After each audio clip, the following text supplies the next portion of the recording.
అందరికీ నమస్తే. నేను భాగ్యలక్ష్మిని. మీకోసం బొచ్చెడు వార్తలు పట్టుకొచ్చినుల్లా. గవన్నీ చూసే ముందు మీకు ఏంటి ఎరికే కదా, అవే నెత్తి గీతలు. కాళేశ్వరం రిపోర్టులా అన్ని అబద్ధాలేనట. హరీష్ అన్న చెప్పిన ఏ వాస్తవాలట.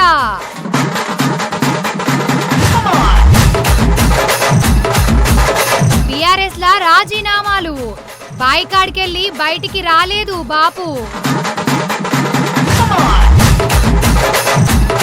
బయట పడుతూనే ఉన్నాయి సృష్టి లీలలు. ఎంతమంది మోసపోయిర్రో జనాలు.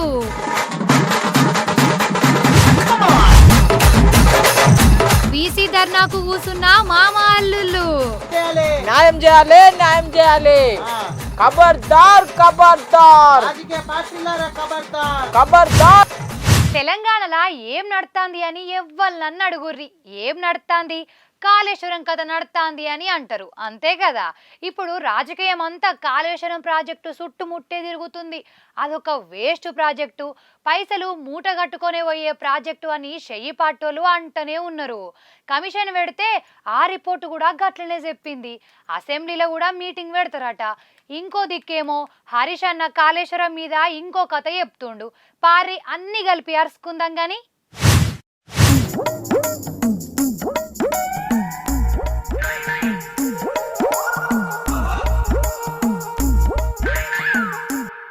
తెలంగాణలో రాజకీయం ఇప్పుడు మొత్తం కాళేశ్వరం ప్రాజెక్టు మీదనే రిపోర్టు చుట్టూతోనే తిరుగుతున్నది గిర్రగిర్రా.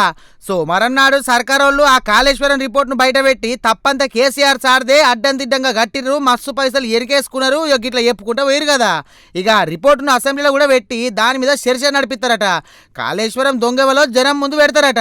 ఇది ఇట్లుంటే ఇంకొక దిక్కు పాత నీళ్ల మంత్రి హరీష్ అన్న తెలంగాణ భవన్లో కాళేశ్వరం చరిత్ర అంతా మళ్ళీ చెప్పుకొచ్చిండల్లా. పవర్ పాయింట్ ప్రజెంటేషన్ అట. అసలు కాళేశ్వరం ఎంత గొప్పది, ఆ ప్రాజెక్టు కట్టేందుకు కేసీఆర్ సార్ ఎంత దన్లాడిండు, సర్కారోళ్ళు ఎట్లా గోస ఉచ్చుకుంటారు, ఇక ఇవన్నీ ముచ్చడి చెప్పుకొచ్చాడు. మీరు కూడా ఎన్నుండ్రి జరా. సరే, ఫోన్లలో చూస్తున్నట్ట కరెంట్ కట్ చేస్తే.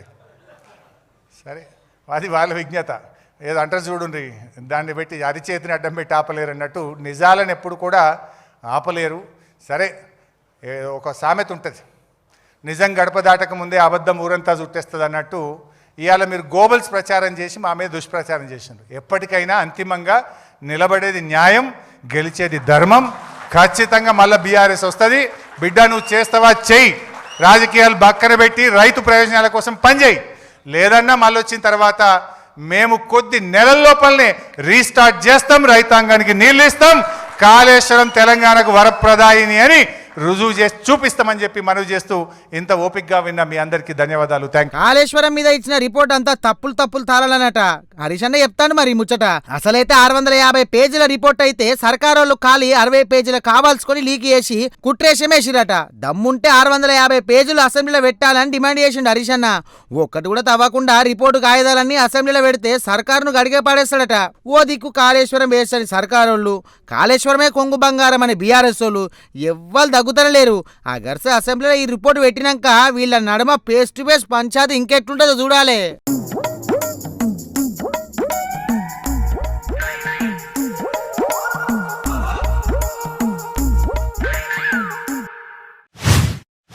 ఇప్పుడు ఎమ్మెల్సీ కవితక్క గురించి జరసేపు మాట్లాడుతున్నా. నేను అక్క బీఆర్ఎస్ నుంచి దూరంగా జరిగి సపరేట్ గా కొట్లాడుతుంది కదా, దీక్షలు కూడా పడుతుంది. సరే, అక్క మనసులో ఏమున్నా, ఎందుకు ఇట్లా చేస్తున్నా, ఆమె కొట్లాటను మాత్రం మెచ్చుకోవాల్సిందే అనిపిస్తుంది. ఆమె ధైర్యాన్ని తారీఫ్ ఏ బుద్ధి అవుతుంది నాకైతే. పారి అక్క పోరాటం గురించే జరసేపు మాట్లాడుకుందాం.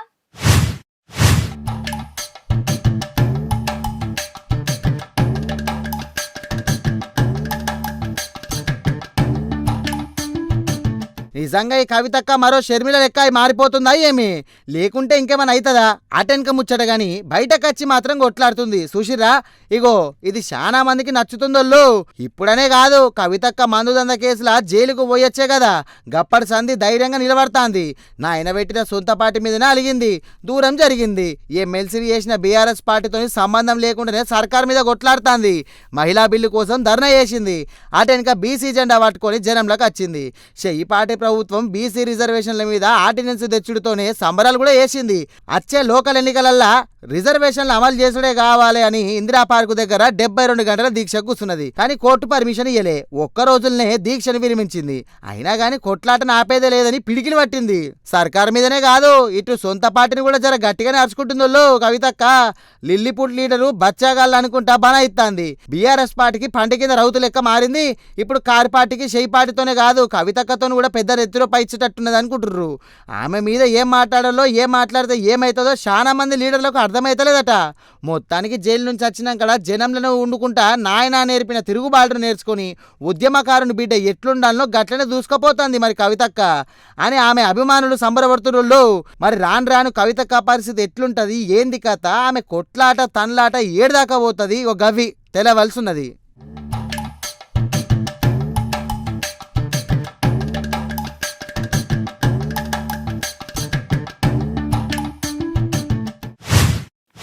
వామ్మో, ఏం వాననొల్లా ఇది అసలు గిట్ల సంపి పడేసింది.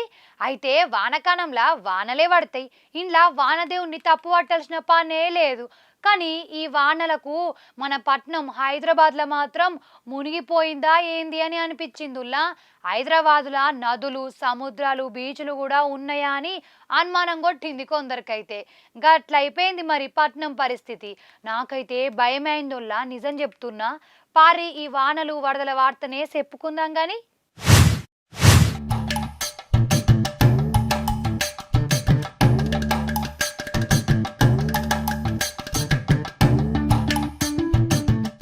ఎటు చూసినా నీళ్ళే.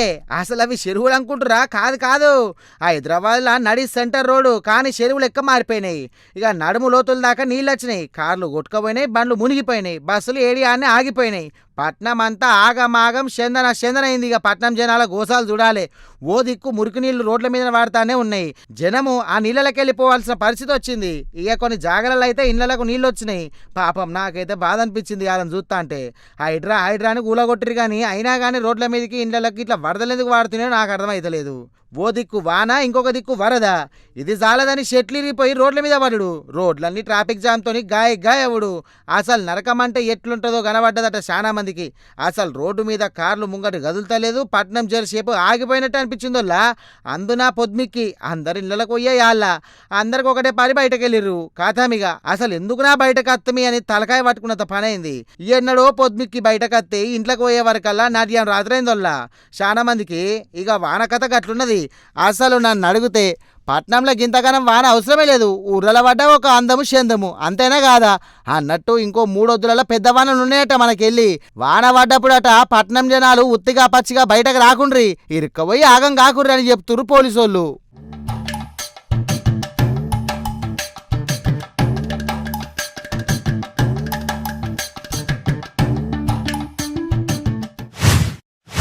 ఇప్పుడు మనం అమెరికా వార్త చెప్పుకుందాం.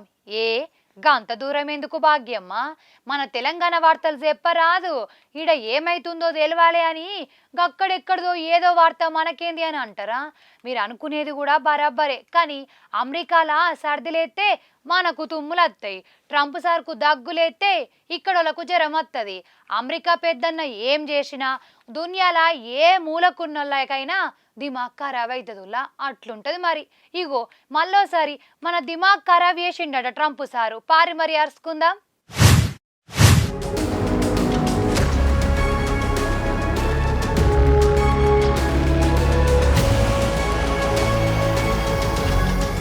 నిజంగా ఈ ట్రంప్ సారు పెద్ద కుళ్ళుబోతోడే ఉన్నాడు. గింత కండ్ల మంటతనపోడు గట్లెట్లా అమెరికాకు ప్రెసెంట్ అవుతాడో నాకైతే సమదైతలేదు. లేకుంటే ఏంటి, అరే ప్రపంచానికి పెద్దన్న అని అందరు పిలుచుకుంటారు అమెరికా ప్రెసిడెంట్ను. మరి పెద్ద మనిషి తరికలా ఉండాలే కదా. గింత చిల్లర పంచాయతీలు మీదేసుకుంటే ఎట్లలో మన మీద తాపకొక పరి ఏడుతున్నాడు. మరి మొన్నటికి మొన్న మన మీద 25% పన్నేసిండా అంటే మన కాడ తయారయ్యే అమెరికాకు పోయే సామాన్ల మీద సుంకాలేసిండు. అయ్యో మోడీ సార్తో దోస్తానమే ఉండే, గట్లెందుకు వేసిండు, ఇదేమన్నా తరికనా అని అనుకున్నాం. ఇక ఇప్పుడు మళ్ళీ మారి మన మీద కోపానికి వచ్చిండు. ఇంకా ఎత్తా కత్తులతో కాదు సుంకాలతో సత్తన చేస్తా అన్నట్టు చేస్తాండు పెద్ద మనిషి. నిన్నటికి నిన్న ఏమంటుండంటే భారత్ మీద ఇంకా పన్నులు వేసుకుంటే పోతా వాళ్ళు ఓవర్ చేస్తాను అని అంటాండు. మరి ట్రంప్ సార్కు మళ్ళేం రోగం వచ్చిందంటే మనం రష్యాతోని దోస్తాన చేస్తానం కదా, రష్యాకు అమెరికాకు పడతలేదు. చూసినవా నా పగోంతోని ఈ భారత్ సాయపడుతుంది, వాళ్ళతోని దందాలు చేస్తుంది. నేను వీళ్ళ పని చెప్తాగా అనుకుంటా ఇగో గిట్లా సుంకాలేసి కడుపు సల్లార్చుకుంటుండు. ఏంది ఇది? అరే అమెరికాకు రష్యాకు వాడకుంటే మనకేంది, ఆయనకు నచ్చకుంటే మనకు కూడా నచ్చద్దని మన రూల్ ఉన్నదా? ఏమో చిన్న పోరల తరిగా ఏసుడేంది ఈ ట్రంప్ సారు. ఇప్పుడైనా కాదల్లో ఈ నడమ తాపకొక పారి మనల్ని మొసలిస్తానే ఉన్నాడు. మొన్నటికి మొన్న అమెరికా కంపెనీలు భారతీయులకు నౌకర్లు ఇయ్యద్దని అన్నాడట. మరి ఆపరేషన్ సింధూర్ని నేను ఆపించినానంటాడు. పాకిస్తాన్కు పన్నులు తక్కువేసి మనకు పెంచుకుంటూ పోతాడు. ఇగో ఇప్పుడేమో ఇంకా పన్నులు పెంచుతా చూడు అని డాగుల మీద డాగులు పెడతాడు. గింత గిర్ర ఉండవచ్చునా మనిషికి? మన మీద గింత కోపం పెట్టుకున్నాడా? చూద్దాం ఇంకేం చేస్తాడో పెద్ద మనిషి. మన సర్కారోళ్ళు ఏమంటారో మరి ఈ ముచ్చట మీద.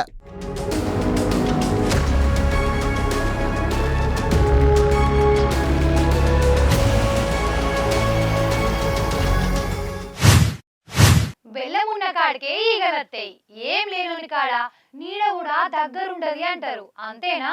రాజకీయంలో కూడా ఈ మాట బరాబర్ సెట్ అవుతుంది అనిపిస్తోందోలా. అంతెందుకు, బీఆర్ఎస్ పార్టీని తీసుకోరాదు.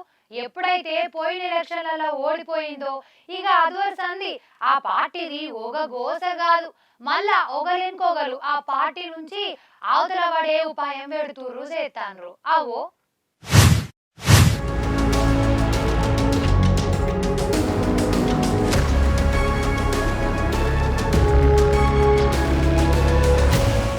కార్ పార్టీల మళ్ళా రాజీనామాలు షురైనాయి.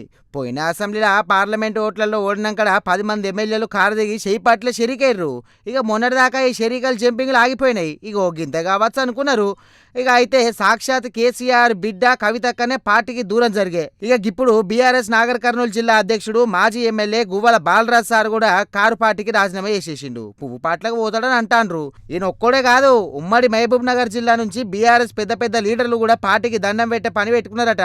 చాలా మంది బీజేపీలనే షెరీకేద్దామని చూస్తానులట. ఇప్పటికే మాట ముచ్చట్లు చేతులు కలుపుకున్నాడు ఇవన్నీ అయిపోయినాయని అంటాండ్రు. ఇక నిజంగా బీఆర్ఎస్ పార్టీకి ఇది కష్టం అంటే కష్టకాలం పొండ్రి.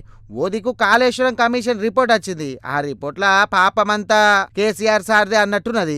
సర్కారు కూడా జనంలోకి అట్లనే పట్టుకుపోయే ఉపాయం చేస్తాంది. ఇంకొక దిక్కు ఫోన్ ట్యాపింగ్ కేసు, రామన్న ఈ కార్ రేస్ కేసు, ఇవన్నీ మొసమరకుండా చేస్తాన్నాయి. ఇక ఇప్పుడు లీడర్లు పార్టీని విడిచిపెట్టి పోతాండ్రు. ఎంతమంది పోయినా బీఆర్ఎస్ కు ఏం పరకు పడది, పోయేటోళ్ళు ఓవుడే కావాలి అని బీఆర్ఎస్ లీడర్ల మీదకైతే అంటురు. కానీ లోపల మాత్రం జనంత ఆగమాగమే ఉన్నదట పరిస్థితి. పార్టీలో పనిచేయడమే కాకుండా గొప్ప సంతృప్తిని కూడా నేను మూట కట్టుకోవడం చెప్పి ఎక్కడ నాకు రిగ్రెట్స్ లేవు, ఎక్కడ భిన్నాభిప్రాయాలు ఇతర అంశాలు కూడా లేవు. కానీ ప్రస్తుతం నేను ఆలోచిస్తున్నది ఏంటి అని అంటే, రాష్ట్రం దేశం రెండింటిని నడిపే శక్తి ఎవరికైతే ఉంటుందో వారిని అప్రోచ్ కావడము, వారి నాయకత్వంలో పనిచేయడమే కరెక్ట్గా ఉంటుందనే భావన కలుగుతుంది. ఆ ప్రయత్నం కేసీఆర్ గారు మొదలుపెట్టినారు. అప్పుడు మాకు చాలా సంతృప్తికరంగా ఉన్నది. టీఆర్ఎస్ను బీఆర్ఎస్గా మార్చిన తర్వాత మేము రాష్ట్ర రాజకీయాలు కాదు, దేశ రాజకీయం. కేసీఆర్ గారిని చూడండి, డిప్యూటీ స్పీకర్, ఎమ్మెల్యేగా, ఎంపీగా, డిప్యూటీ స్పీకర్గా, మంత్రిగా, ముఖ్యమంత్రిగా, ప్రైమ్ మినిస్టర్ ఆస్పిరేషన్లో కూడా వారు వెళ్ళడం జరిగింది. అటువైపు ప్రయాణం చేయండి అని తెలంగాణ సమాజం మేమందరం కూడా కేసీఆర్ గారికి అండదండగా ఉంటూ వారు చేసే ప్రతి పనిలో మేము ఆ స్థాయిలోనే వారిని ఊహించుకొని మేము పనిచేయడం జరిగింది. కానీ పార్టీల గింత అవుతున్నా కూడా పెద్ద అయిన కేసీఆర్ సార్ మాత్రం బాయికాడికి వెళ్ళి బయటకు అత్తలేడు. ఆడికే లీడర్లను పిలిపించుకొని మాట ముచ్చట మీటింగ్లు పెడతాడు.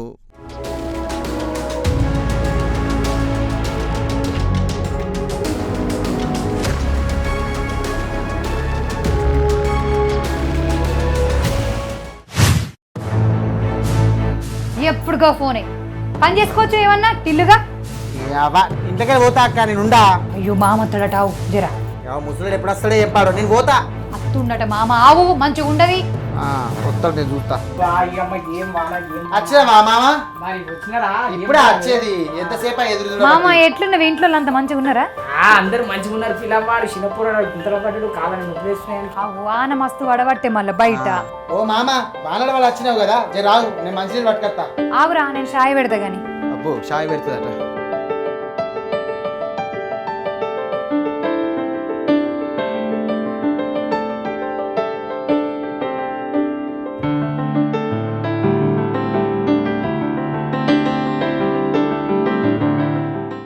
ఇవాడు వద్దనంగా పోయి గుంతలో పడ్డాడు బిడ్డ. ఎవ్వరు లేకుండే బిడ్డ, నువ్వు చల్లగా ఉండాలి బిడ్డ, మంచిగా షాయి ఇచ్చినవు. చూసుకో మామ పురాలని గట్ల గుంతల వాడు ఏందన్నట్టు. ఇప్పుడు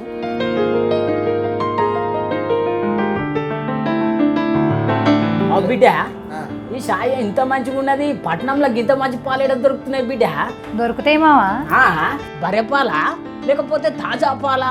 కాదు కాదు, అరే తాజా పాలు కాదంటివి బర్రె పాలు కాదంటివి మరి ఇంకేసంటి పాలమ్మా ఇంత రుచి ఇంత మంచిగా అసలు నేను ఏ రోజులే మంచి పాలు నాణ్యమైన మంచి టేస్ట్ గల పాలు ప్రియా పాలు మావా.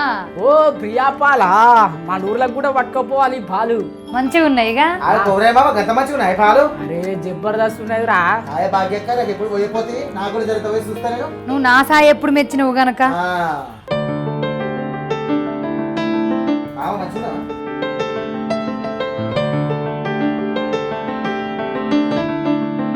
అక్క సర్గం నుండి ఆగినట్టు అనిపిస్తుంది నాకైతే, గమ్మత్తున్నది సాయ.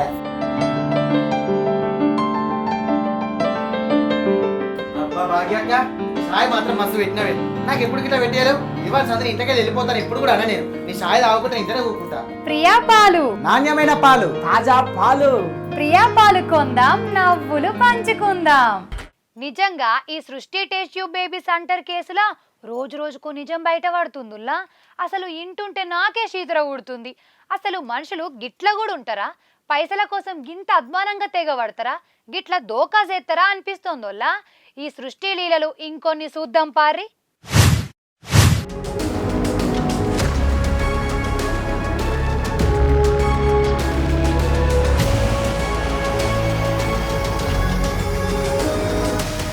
అసలు ఈ సృష్టి దవాఖాన మాయలు మోసాలు చిన్నగా లేవు కదా. నమ్రత మేడం గారు పేరుకు డాక్టర్ అమ్మనే కానీ పైసల కోసం మందిని గింతగానం దోక్క ఎత్తది అనుకోలే. మేడం మోసాలు ఒక్కొక్కటి చెప్తా అంటే నాకు కళ్ళల్లో తిరిగినట్టయింది. ఇక డాక్టర్ అమ్మని పోలీసులు కస్టడీలకు తీసుకున్నారు కదా, ఈ కస్టడీ కూడా అయిపోయింది. ఇక అవి ఇవి ప్రశ్నలు అడిగిర్రు, కొన్నిటికి జవాబులు మంచిగా చెప్పిందంట, ఇంకా కొన్నిటికైతే ముక్కిరిచిందంట చెప్పమంటే. ఇక కస్టడీ అయిపోయినాక మేడంను కోర్టుకు పట్టుకపోయి జడ్జి ముంగట నిలబెట్టించిర్రు. అటెన్కా చెంచల్ కూడా జైళ్లకు తోలుకపోయిర్రు. అయితే కస్టడీలో మేడం గారు చెప్పిన వివరాలతోని కొందరిని అరెస్ట్ చేస్తాండ్రు పోలీసులు. రోజుకో కొత్త కొత్త పేరు వెళ్తాంది మేడం గారి నోట్లకెళ్ళి. కొత్త తీరు మోసాలు బయట పడతాన్నాయి. పోలీసులకే చక్కరచ్చినట్టు అయిందంట ఈ ఎంక్వైరీలల్లా. ఇక గిదిగిట్లుంటే ఈ సృష్టి దవాఖానతోని దోకా తిన్నోళ్ళు బయట పడుతున్నారు. పోలీసులకు ఫోన్లు కొట్టి మరీ చెప్తున్నారంట గిట్ల గిట్ల మేము మోసపోయినామని. ఇక గిట్ల మమ్మల్ని ముంచిందని చెప్పుకుంటున్నారట. పిల్లల పేరుతోని నమ్రతమ్మ చేసిన దందాలు ఇంటున్న కొద్దీ అందరికీ కూడా భయం అవుతుందో. అసలు మనుషులల్లా గిట్ల కూడా ఉంటారా? నమ్మంగత్తే గిట్ల కూడా ముంచుతారా అని అనిపిస్తాంది.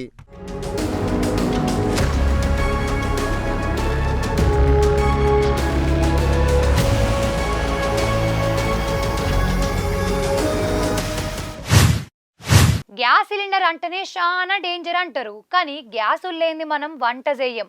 దాంతోని చాలా జాగ్రత్తగా ఉండాలి. అగర్సే గట్ల లేకుంటే అసలుకే మోసం వస్తుంది. అందుకే 1కి 2 మట్ల కట్కలు చూడాలి. గ్యాస్ లీక్ అవుతుందా లేదా అని షేకింగ్ వేసుకోవాలి. లేకుంటే ఇగో గిట్లయితుంది. ఒక గ్యాస్ మొద్దు వేసిన కథకు నా పానం జల్లుమన్నది.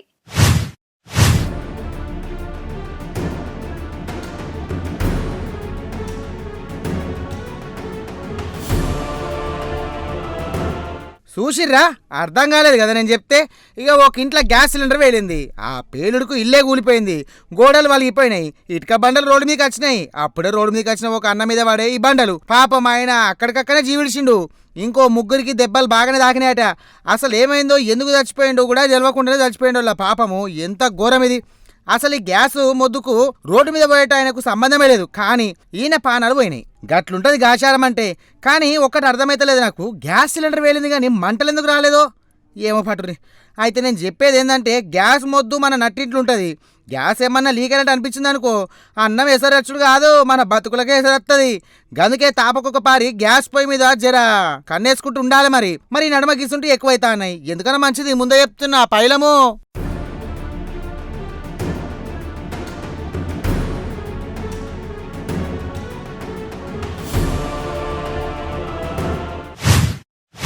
ఇప్పుడు ఖతర్నాక్ వార్తలల్లా ఖతర్నాక్ దొంగ ముచ్చట చెప్పాలి మీకు.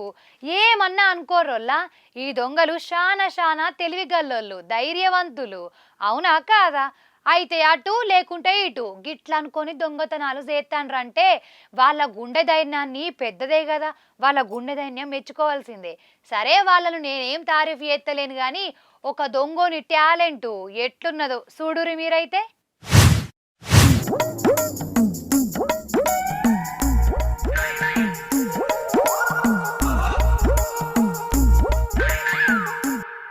తీగ గుంజితే డొంక కదులుతుంది అంటారు చూడు, తీగనైతే గుంజిర్రు, డొంక కదలలే. మీర్పేటలోళ్ళు శంకర్ అనేటోడు కిరాయికుంటాడు, ఒక్కడే గోడలకు సున్నాలు కొట్టుడు పెయింటింగ్ లేసుడు చేస్తాడట. ఇంకేంది కష్టపడి పని చేసుకుంటాడు, తారీఫ్ చేయవలసింది అంటారా, కానీ వాడు ప్యాష్ బ్యాక్లో దొంగడట. ఎంత మంచిగా ఉన్న దొంగ బుద్ధి అయితే పోదు కదా. మీర్పేటలోనే ఉన్న ఒక ఫోన్ల దుకాణంలోకి పోయి ఫోన్ ఎత్తుకుపోయిండు, సీసీటీవీలో పట్టుబడ్డది. ఇక పోలీసులకు దొరికిండు. వాని ఇంటిని చెకింగ్ చేస్తే ఏమున్నది, ఫోన్ కాదు తుపాకీ గుండు బయటపడ్డది. గంజాయి ప్యాకెట్లు వెళ్ళినాయి. అంటే వీడు ఫోన్ దొంగ కాదన్నట్టు, గజదంగ గంగులన్నట్టు. అంతేకాదు ఫోన్ కోసం పోతే పోలీసులకు తూటాలు గంజాయి దొరికే వరకల్లా వాళ్ళకే పాషన్ అనిపించిందట. ఇక వీనికి కిరాయికి ఇచ్చిన ఇళ్ళలోకైతే నిద్రనే పట్టేటట్లేదు.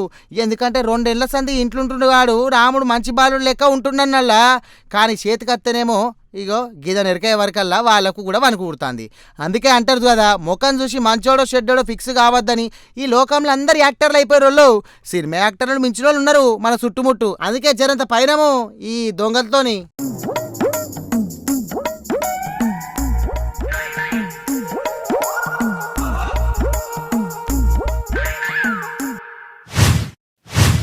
హా, మీకు ఒకటి చెప్పాలి. మా మామతోని మా టిల్లుగాంతో నేను కొట్లాడినుల్లా, వాళ్ళిద్దరు ఒకటైనరు, నన్ను ఒక్కదాన్నే వేరు చేసిండ్రు. అయితే నిన్న రాత్రి ఇద్దరే గుసగుస మాట్లాడిరుల్లా. మరి ఏం మాట్లాడుకున్నారో ఏమో గాని ఇప్పుడైతే ఏం చేస్తుర్రో చూద్దాం పారి. బీసీలకు న్యాయం చేయాలి, బీసీలకు న్యాయం చేయాలి, న్యాయం చేయాలి, న్యాయం చేయాలి, న్యాయం చేయాలి, న్యాయం చేయాలి. ఖబర్దార్ ఖబర్దార్, రాజకీయ పార్టీలారా ఖబర్దార్, ఖబర్దార్ ఖబర్దార్. రాజకీయ పార్టీలారా ఖబర్దార్. అరే వెనకకున్న లొరుతలేరేం రా. రేయ్ అమ్మ పోరాలు సెలవు. మామ రాత్రి టిప్పి తెప్పించింది. సరే ఖబర్దార్ ఖబర్దార్. ఆగో, అన్ని పార్టీల లెక్కనే వీళ్ళు కూడా బీసీ దన్న ముంగల వేసుకున్నారేంది? ఓ మామ ఒక్క నిమిషం ఆగు, నేను రాత్రి సంది మస్తుగా ప్రిపేర్ అయిన ఒకటి నేను కూడా చెప్తా ఒకటి. నాకు తెలుసు బిడ్డ, నువ్వు నా పరువు ఏనో నిలబెడతావని నాకు కిరికేరా. చెప్పు. చెప్తా చూడు. ఇప్పుడు రెడీ ఉన్నావా? ఆ, నా డీజే బాక్స్ లకు పర్మిషన్ ఇయ్యాలే ఇయ్యాలే, నా డీజే బాక్స్ లకు పర్మిషన్ ఇయ్యాలే ఇయ్యాలే. ఒరే టిల్లుగా ఏమంటున్నావు? ఏ కయ్య ఒరుడేనా నీ ఒరుట్ల మనవాడ. నాకు డీజే బాక్స్ లో పర్మిషన్ ఇయ్యాలి, ఎట్టి పరిస్థితులు ఇయ్యాలి, నడవదు లేకుంటే. ఒరే టిల్లుగా ఏమంటున్నావురా నాయన, డీజే బాక్సులేందిరా? అరే ఆపురా నాయన, నువ్వు మొత్తం నా పరువు ఎన్నో నిలబెడతావు అంటే తీసుకొచ్చి ఇగో మంచిగా పండబెడుతున్నావు. ఏమోదో ఏమో. మాజీ సర్పంచ్ వర్యులు మరి మన గ్రామ పెద్దలు విచ్చేయాల్సిందిగా కోరుతున్నాం, రండి. అరే చేరేయండి ఒకటి. బాగా సరిపోయినరు అందరూ. నా డీజే బాక్స్ లకు నాకు కావాలి, నా డీజే బాక్స్ లకు న్యాయం జరగాలి, నా డీజే బాక్స్. అరే రే రే రే రే, నా ఇజ్జత్ దియకరా నాయన. నువ్వు నా పేరు నిలబెడుతావేమంటే ఇగో టేబుల్ బండ పెట్టినట్టు మొత్తం బండ పెడుతున్నావు. కానీ ఆ తొవ్వ పాయింట్ ఉన్నోళ్ళు ఎలా అరే ఓరే మళ్ళీ రండ్రా నాయన వచ్చి కూర్చోండి. మా ఇజ్జత్ కొమరేమమ్మను విట్టనున్నావు అలా ఓలాడంటే వాళ్ళ మీదకు ఇక్కడ జాగలేదంటే ఇప్పటికే ఉత్తరం కూర్చున్నావు. అరే ఒక్క నిమిషం ఆగు, మీడియాలో వచ్చారు, మీడియాలతో మాట్లాడదాము. మాకు ఒక్కొక్క పార్టీ ఒక్కొక్క రోజు మీటింగ్ పెట్టాలి. ఎందుకంటే బీసీ ప్రజలం చాలా మంది ఉన్నాం. మీరు ఒక్కొక్క పార్టీ అందరు కలిసి ఒకటే రోజు మీటింగ్ పెడితే బీసీ ప్రజలు ఎవరికి మద్దతు తెలపాలి? ఇగో ఆ మీటింగ్ కోవాలా సమజ్ అయితే లేదు, ఈ మీటింగ్ కోవాలా సమజ్ అయితే లేదు. అందుకే గిడి వచ్చి కూర్చున్నాం మేము. బాగా సరిపోయినరు అందరూ. ఓ మామ, గదేం డిమాండ్ మామ? అన్ని పార్టీలు బీసీల రిజర్వేషన్ల కోసం కొట్లాడుతున్నాయి కదా. అరే ఏం చేయాలమ్మా, బీసీల కోసం అన్ని పార్టీలు కొట్లాడుతున్నాయి, మంచిగానే ఉన్నది. అరే టిల్గా నిన్న కవితకి ఏం చేసిందిరా? ఆమె పోయి ఒక్కటి పెట్టుకున్నది. మళ్ళా కాంగ్రెస్ వాళ్ళు ఏం చేసిర్రా? ఇక నాకు సమజైందా, మనకు కవితక్క దగ్గరకు పోదామా లేకపోతే కాంగ్రెస్ వాళ్ళ దగ్గరకు పోదామా అని చెప్పి ఇద్దరు దిక్కు సమజ్ కాలేదు మనకు. అందుకే అంటున్నాం, బీసీల పక్షాన మీరు కొట్లాడితే ఒక్కొక్కరు ఒక్కొక్క రోజు మీటింగ్ పెట్టిండి, అది కూడా మాకు చెప్పి పెట్టుండి. ఎందుకంటే బీసీలుగా మేము రావాలి. అంతే ఏమంటావురా? అంతే జరగాలి జరగాలి జరగాలి. ప్రతిపక్ష పార్టీలు మళ్ళా ఇంకేమి అన్ని పార్టీలకు న్యాయం జరగాలి, మాకు జరగాలి, మాకు జరగాలి. మా మామ చెప్పింది నిజమేనుల్లో. అన్ని పార్టీలు బీసీల కోసం కొట్లాడితే బీసీలు ఏ పార్టీకి మద్దతు తెలపాలనో సమజే అయితలేదు. చూడాలి, మళ్ళా బీసీ రిజర్వేషన్లొల్లి గట్టిగానే అవుతుంది. మరి రిజర్వేషన్ ఓకే చెప్తుందో లేదో సెంటర్ సర్కారు. వార్తలు చూసిరు కదా. ఇంకా మీతో ముచ్చట పెట్టబుద్ధి అవుతుంది కానీ అర్ధగంట మైల్నే ఓడిసిపాయే. మళ్ళీ వచ్చినప్పుడు ఇంకిన్ని మంచి వార్తలు పట్టుకత్తా. మరి నేను పొయ్యొద్దునా? ఉంటా మరి.